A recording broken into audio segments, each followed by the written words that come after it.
E depois de uma sessão tensa e cheia de polêmicas, a Câmara dos Deputados desistiu de votar às pressas a chamada PEC da imunidade. Uma comissão especial vai analisar a proposta que estabelece as regras para a prisão de parlamentares. O presidente da Câmara abandonou a agenda em São Paulo e voltou a Brasília para reassumir as negociações para a aprovação da proposta. Mas nem assim conseguiu reverter sua primeira derrota à frente da casa. O texto, que vinha sendo discutido em plenário desde a quarta-feira, perdeu apoio conforme crescia a rejeição pública à discussão, priorizada pelos parlamentares em meio ao pior período da pandemia no país.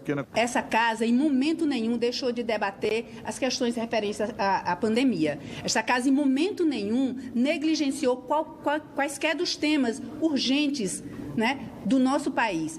A PEC foi uma resposta à prisão do deputado Daniel Silveira na semana passada, depois que o parlamentar divulgou um vídeo defendendo atos da ditadura militar e a deposição dos ministros do Supremo Tribunal Federal. Mas pontos polêmicos dificultaram a votação. As posições antagônicas no parlamento acabaram por implodir a tentativa do presidente de apressar o processo. Nós não podemos perder a oportunidade de construir uma redação que faça com que o Supremo tenha a sua função, mas que esse parlamento se coloque de maneira altiva. E o plenário está se transformando aí numa comissão especial, mas de poucos juristas, entende? Ou numa grande CCJ. Está tudo errado, presidente. Dois trechos foram os principais responsáveis pelo impasse. O primeiro impede que deputados e senadores sejam responsabilizados civil e criminalmente por declarações, já que apenas o Conselho de Ética teria competência para punir os parlamentares em casos do tipo. O segundo restringe a possibilidade de prisão de parlamentares a crimes inafiançáveis previstos na Constituição. Regra que afetaria casos como o do deputado Daniel Silveira, por exemplo, detido com base em interpretação do Código de Processo Penal e da Lei de Segurança Nacional. Fico muito triste e preocupado quando se adjetiva um PEC, e essa não merece ser chamada PEC da imunidade. Deveria ser chamada PEC da democracia. Em votação inicial, Arthur Lira conseguiu apenas 302 votos, 6 a menos que o necessário, um indicativo de que não teria margem para aprovar a matéria. Ele então desceu da mesa diretora e tentou um último acordo no chão do plenário. Minutos depois, admitiu a derrota ao ceder ao apelo de inúmeros opositores. Eu determino a criação de uma comissão especial, que os líderes façam a indicação dos seus membros até segunda-feira. Em alguns momentos, nós precisamos recuar para em seguida avançarmos. Então, não há que se falar aqui nem vitoriosos, muito menos em derrotados. Nós estamos cumprindo o rito da democracia. Por que é muito importante? Primeiro, porque se trata de uma mudança constitucional. Segundo, que tem que ter um debate na sociedade. E terceiro, que a gente tem que falar para o futuro.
Em que batemos recorde de mortes e de internações em muitos hospitais públicos e privados de todo o país, o presidente da República voltou a criticar as medidas de proteção.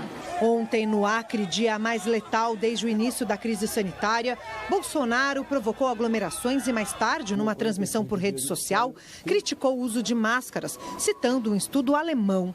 O levantamento já foi considerado limitado e parcialmente falso por órgãos de checagem e cientistas. Uma universidade alemã fala que elas são prejudiciais a crianças, né? Então começa a aparecer aqui os efeitos colaterais das máscaras, ok? Não vou entrar em detalhe, porque tudo deságua e crítica em cima de mim, né? E eu tenho a minha opinião sobre máscara, cada um tem a sua. Hoje ele reforçou o discurso contrário às medidas de proteção.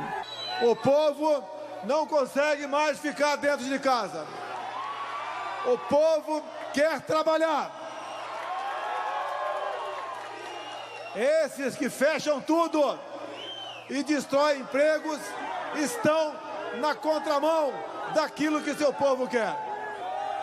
Não me critiquem. Vá para o meio do povo, mesmo depois das eleições.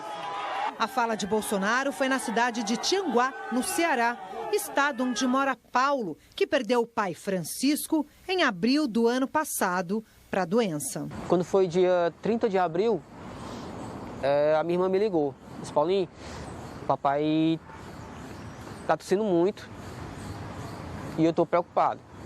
E aí, brother, eu falei pra minha irmã, Kelvinha, vamos pedir a Deus aí que o papai tenha força para reagir. Foram 5 dias de sofrimento, de não poder ver, de não poder falar. Só o meu irmão falando que estava assim, que estava de um jeito, estava de outro. A dor maior disso tudo é a gente não poder abrir o caixão e dar um beijo na testa, se despedir, falar algumas coisas, falar alguma coisa para ele. Paulo agora tenta lidar com a perda. De outro jeito, Nicole também. A cardiologista viu muito paciente morrer. A certeza absoluta que eu tenho é que eu estou numa sensação de guerra. É assustador, é desesperador. A gente tem a sensação de que vai sair de casa e não sabe se vai voltar. O segundo ano da pandemia começa com a circulação do vírus fora de controle e com a presença de novas cepas ainda mais transmissíveis. A doença, que no início era mais perigosa para os idosos, também se mostra letal para os mais jovens. O Birajara precisou ser entubado, mesmo sem comorbidades. Estava bem mal mesmo. E ali fiquei mais de 100 dias na UTI. Uma doença que eu achava que, de repente, como eu sou um cara novo, né, 42 anos, eu achei que seria só uma dorzinha ou outra, para uma semana passaria. Foi horrível.